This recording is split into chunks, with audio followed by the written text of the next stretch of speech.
Third ஸ்டாண்டர்டில் என்சிஆர்டியில் 8th lesson நம் உண்ணும் உணவு. உங்களுக்கு பிடித்த வீட்டில் தயாரிக்கப்பட்ட உணவு வகைகள் எது அப்படின்னு சொல்லி வரைங்க. அடுத்தது நீங்கள் வரைந்த உணவுப் பொருட்கள் நீங்கள் ஏன் விரும்புகிறீர்கள் என்பதை காரணங்களை பகிரவும். நாம் அனைவரும் வெவ்வேறு பொருட்களை சாப்பிடவும் குடிக்கவும் விரும்புகிறோம். இந்த உணவுப் பொருட்களில் சில இனிப்பு, சில புளிப்பு, சில காரமானவை மற்றும் சில கசப்பானவை. நம் பழக்கங்களை சாப்பிடுகிறோம். காய்கறிகளை சாப்பிடுகிறோம், அரிசி பருப்பை சாப்பிடுகிறோம், அல்லது ரொட்டியை நாம் பால், லஸ்ஸி அல்லது சாறு குறிக்கிறோம். நாம் ஏன் சாப்பிடுகிறோம் குடிக்கிறோம் என்று யோசித்திருக்கிறீர்களா? சப்பான் பேக் என்பது விருந்தினர்கள், நண்பர்கள் மற்றும் குடும்பத்தினரின் நினைவாக திருவிழாக்கள் மற்றும் மங்களகரமான சந்தர்ப்பங்களில் தயாரிக்கப்படும் சிறப்பு உணவு ஆகும். இனிப்பு மிட்டா, காரமான திக்கா, துவர்ப்பான கசைலா, புளிப்பான கட்டா, உப்பான நம்கீன் மற்றும் கசப்பான கர்வா ஆகிய 6 சுவைகளில் இணக்கமான கலவையை குறிக்கும் 56 வகையான உணவுப் பொருட்களில் இது உள்ளது. உங்கள் குடும்பத்தில் உள்ள பெரியவர்களிடம் பேசி வகுப்பில் விவாதிக்கும். நாம் ஏன் சாப்பிட வேண்டும் குடிக்க வேண்டும் அப்படின்னு. ஷெரின் ரன்னர் கதை. ஷெரின் 3ஆம் வகுப்பு இருந்தார். அவர் மிகமாக ஓடினாள். வகுப்பில் இருந்த அனைவரையும் விட வேகமாக ஓடினாள். ஒரு நாள் பள்ளியில் நடந்த ஒரு விளையாட்டு நிகழ்வின் போது ஷகீர் ஒரு சாம்பியனாக இருந்த மற்றும் பல பதக்கங்களை வென்ற ஒரு ஓட்டப்பந்தய வீரரை சந்தித்தார். ஷெரின் சாம்பியனிடம் கேட்டார், உங்களைப் போல ஓடி பதக்கங்களை வெல்வது எப்படி?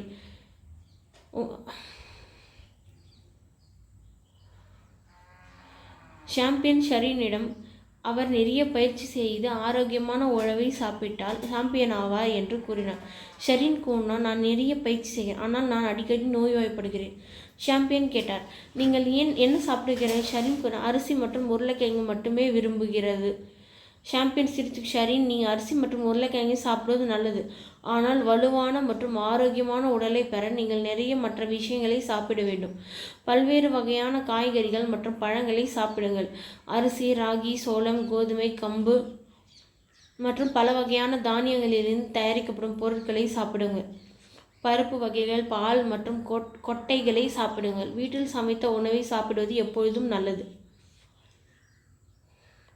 கடினமாக பேச்சு செய்தால் மற்றும் வீட்டில் சமைத்த பல்வேறு உணவுப் பொருட்களை சாப்பிட ஆரம்பித்தாள்.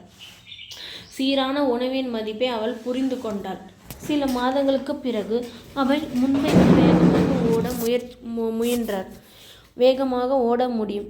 அவள் சுறுசுறுப்பாகவும் ஆரோக்கியமாகவும் உணர்ந்தாள். சமீபத்தில் ஒரு ஓட்ட போட்டியின் தனது பள்ளிக்காக பதக்கம் வென்றார். நாம் ஏன் ஆரோக்கியமான உணவு சாப்பிட வேண்டும்? நீ இது கீழே இருக்கிற இதில் நீ எப்பவும் சாப்பிட்ற உணவுப் பொருட்கள் எதுன்னு சொல்லு. அரிசி, பருப்பு, இதானே நம்ம பால், தின்பண்டம், மோர் அதானே சாப்பிடுவோம்.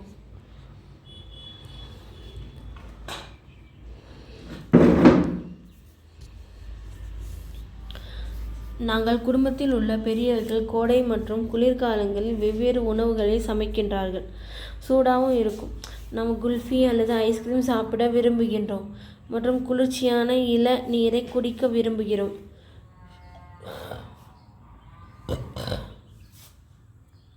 நாம் சூடான உணவு சூப்பை சாப்பிடுகிறோம் மற்றும் சூடான பானங்களை அனுபவிக்கிறோம். வெவ்வேறு பருவங்களில் வெவ்வேறு பழங்கள் மற்றும் காய்கறிகளை பெறுகிறோம். கோடையில் மாம்பழம் மற்றும் முலாம்பழம் மற்றும் குளிர்காலங்களில் ஏராளமான ஆப்பிள்கள் கிடைக்கக்கூடிய பழங்கள் மற்றும் காய்கறிகள் மற்றும் கோடை மற்றும் குளிர்காலத்தில் தயாரிக்கப்படும் சிறப்பு உணவுப் பொருட்களை பட்டியலிடலாம். கோடை காலத்தில் தர்பூசணி பழம், குளிர்காலத்தில் அது மாதிரியான ரிலேட்டடான பழம்லாம் கிடைக்கும். நம்ம நாட்டில் மக்கள் பலவிதமான சுவையான உணவுகளை சாப்பிட்றாங்க. நீங்கள் கேள்விப்பட்ட ஆனால் இன்னும் சுவைக்காத சில உணவுகள் உள்ளனவா? நீங்கள் உங்கள் நண்பர்கள் அல்லது குடும்ப உறுப்பினர்கள் வெவ்வேறு இடங்களுக்கு சென்று பல்வேறு வகையான உணவுகளை அங்கு சாப்பிட்டு இருக்கலாம். உங்களுக்கு தெரிந்த ஒருவர் நாட்டின் வெவ்வேறு பகுதியில் தங்கி தங்கள் சாப்பிடுவதிலிருந்து வேறுபட்ட சில பொருட்களை சாப்பிடலாம். இந்த உணவுகளின் பெயர்களை கண்டுபிடித்து அவற்றை உங்கள் நண்பர்களிடம் விவாதிக்கும். வேறுபட்ட சில உணவுப் பொருட்களை சாப்பிடலாம்.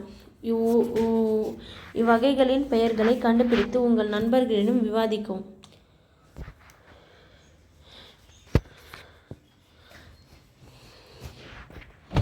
கோடை காலத்தில் வெப்பம் அதிகமாக இருக்கிறதுனால நம்ம நிறைய வியர்க்கிறோம். அதனால் உடலிலிருந்து தண்ணீரை இழக்கிறோம்.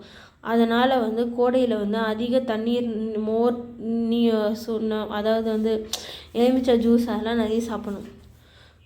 பன்னா, கரும்புச்சாறு அல்லது மென்மையான இளநீரை சாப்பிடலாம். நிறைய தண்ணி குடிக்கணும். தண்ணி இல்லாமல் தண்ணீர் தான் வாழ்க்கை என்று அடிக்கடி கூறுகிறார்.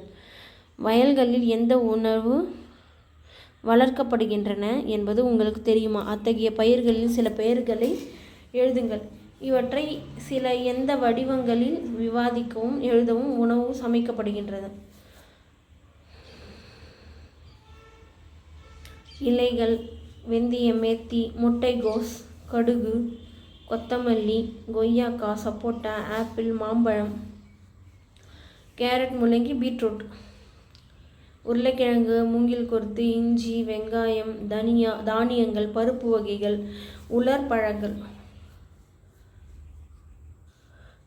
சிலர் பால், தயிர், நெய், சீஸ், பன்னீர், தேன், முட்டை மற்றும் இறைச்சி போன்ற விலங்குகளிடமிருந்து எடுக்கப்படும் பொருட்களையும் சாப்பிடுகிறார்கள் சொல்கிறாங்க.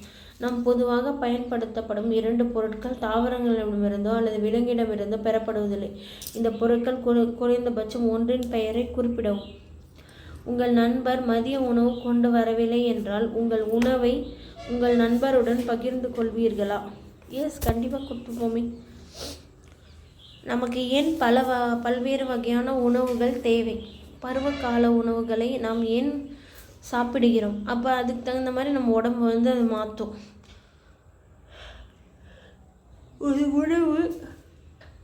ஒரு உணவு ஆரோக்கியமானதா ஆரோக்கியம் இல்லாதா என்று எவ்வாறு சொல்ல முடியும்? உணவை வீணாக்குவதை தவிர்ப்பது ஏன் முக்கியம்? குறைக்க சில வழிகள்.